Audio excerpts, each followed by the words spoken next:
The first week of March, a reminder of a miracle almost passed me by. I had come to Kansas City for a medical consult. Elliot had come with me, and to break up the long drive, we stayed in a hotel near the hospital. The hotel had a pool, so I took Elliot down to swim in hopes of getting his wiggles out. Once in the water, I suddenly realized this place had a significant memory attached to it.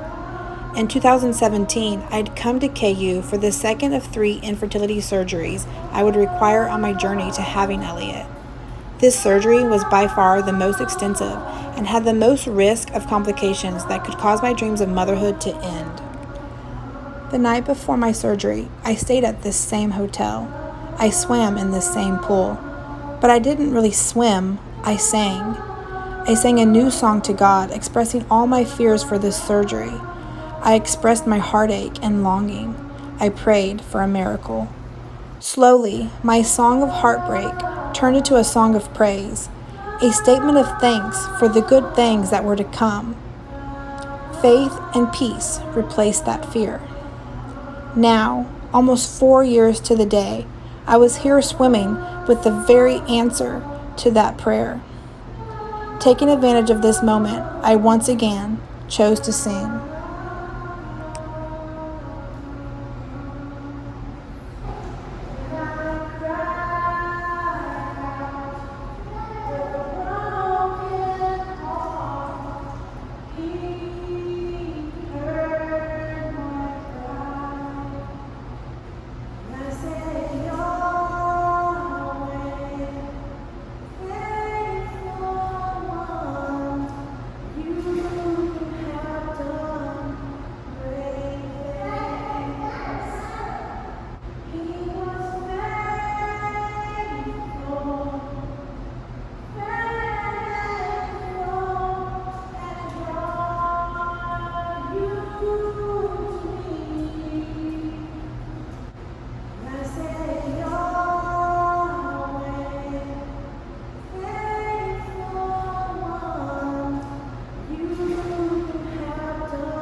You got it. Mama. I'm right here. There you go. Swim to the ladder. You can do it. Swim to the ladder.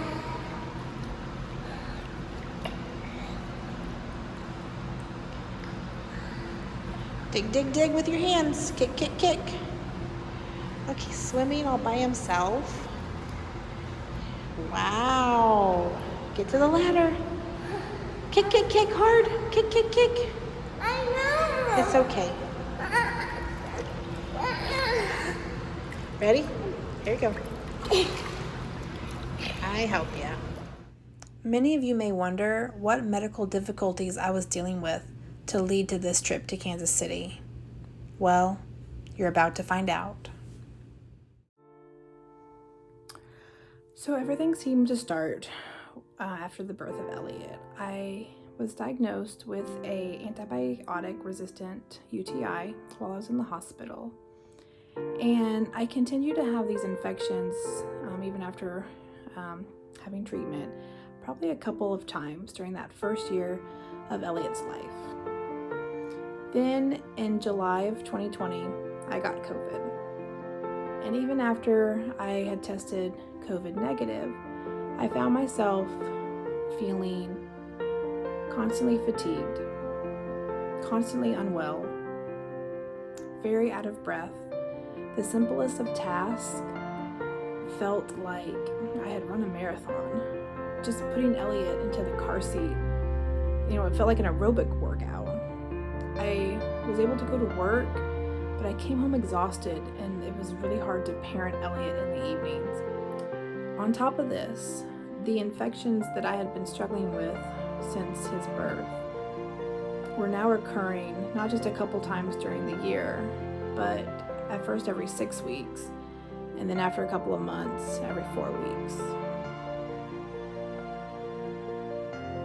I went in to see a urologist here in Springfield and was told that they were just going to monitor everything, but they went ahead and ran a couple of tests. And the test revealed that I had a high-grade obstruction on my right kidney and a moderate to high on my left. Now they felt like because I have horseshoe kidneys, which are when your kidneys are connected in the middle of your back, my kidneys are also lower in my abdomen, like back area.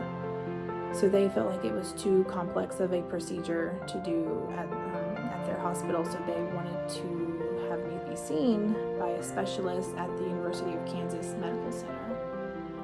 Now it had taken, from September until December for the Mercy team to go ahead and make that referral, and then from December until March to actually have that appointment.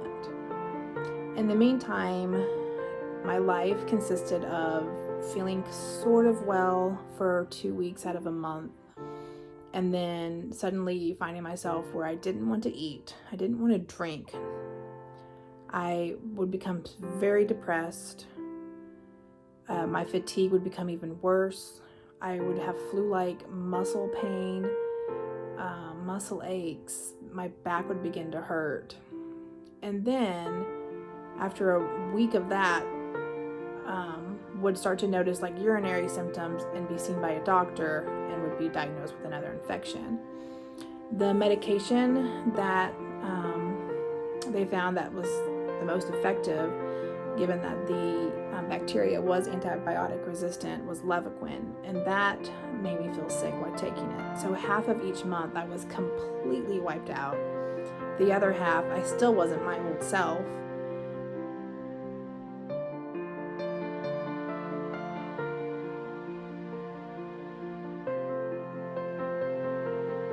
In February, everything turned even worse. I found myself having to miss work multiple times a week. I was at the ER more because of the pain level I was in. I was starting to need IV antibiotics. The Levaquin wasn't, working as well. And I just couldn't wait for that March appointment to be seen, to get answers, and I knew that probably surgery was around the corner for me.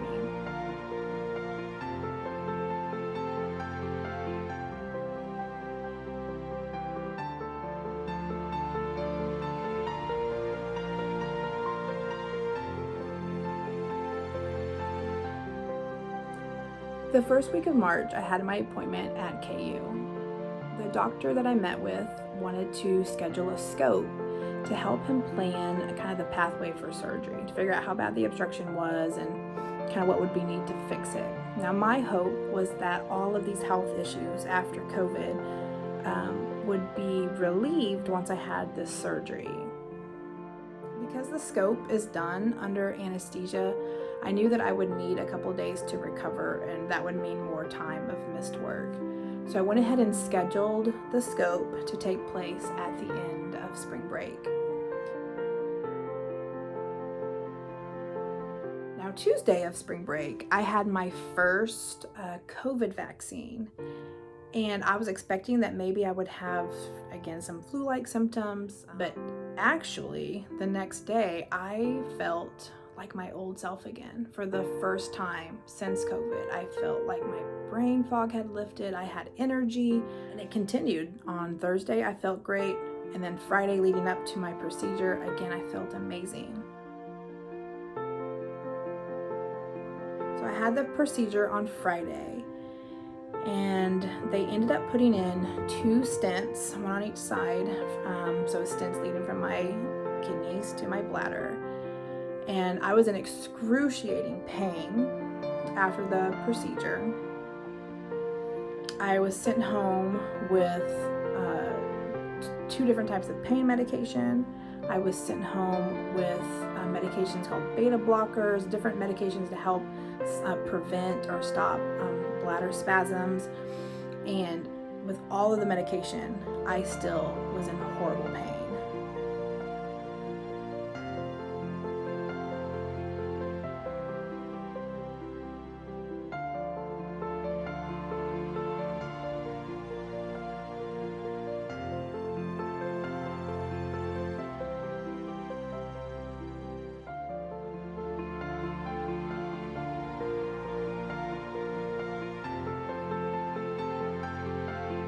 2 days later, I went to my local ER and was diagnosed with an infection. So I started antibiotics for that, but that still did not relieve any of the discomfort and pain. At this point, I could barely take care of Elliot, and he was being taken care of by some other people.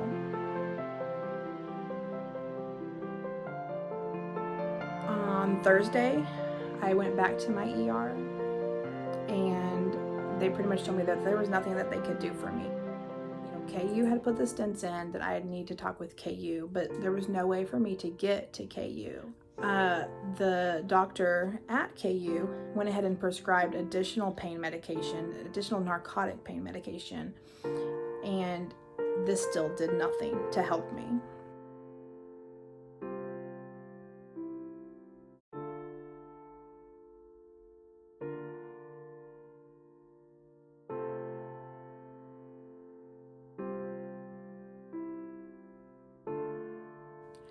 I was supposed to have the stents in for 4 weeks, but instead they stayed in for 10 days.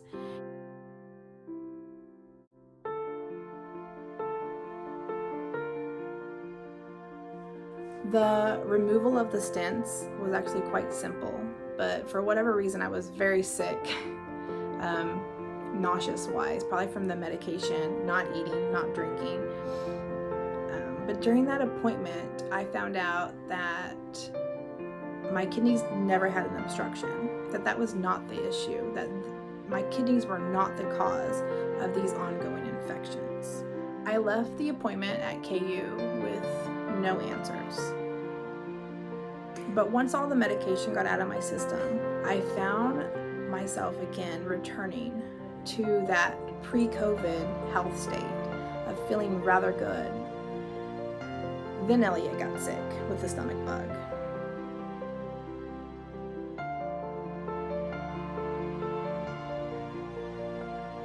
And then I got sick with the stomach bug. And after recovering from the stomach bug, it was like immediately I had all this inflammation in my voice box. It was like, can I please just have a break? Can I please just have a moment of health? So I went to my doctor, and they went ahead and ran a C-reactive protein, which is an inflammation marker in your blood. Now this test had been run when I had COVID, and the typical levels are between 0 and 5. That's a normal range. 3 weeks into COVID, mine was at a 10. 6 weeks into COVID, it was at a 13. And I had done at that point a course of steroids that for a brief period of time made me feel amazing. When the steroids were ended though, I again kind of crashed and went back down to that kind of fatigued, sick state that I just kind of lived in.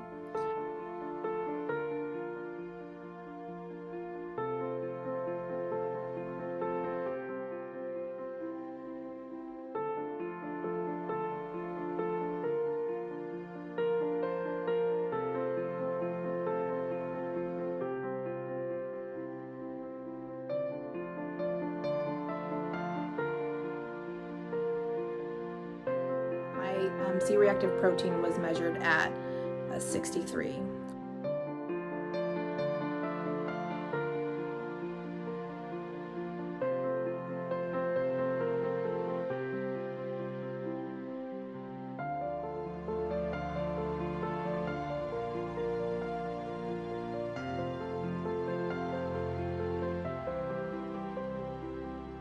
So my doctor went ahead and put me on a new course of steroids. And I was expecting to once again feel amazing on the steroids, and I did for a day, but then completely crashed and felt horrible and had even more breathing difficulties and even more fatigue. But I wanted to get through the course of steroids. I wanted to get to that second vaccine shot.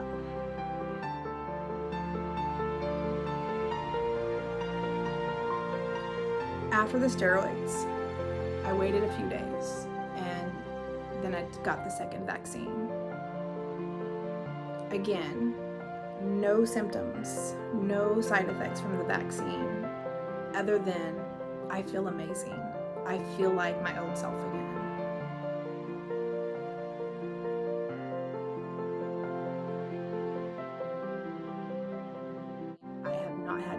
infections since the one with the stents.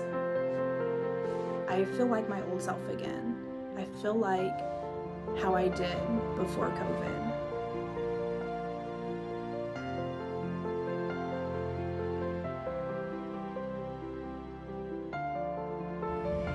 Smile! Are we singing together?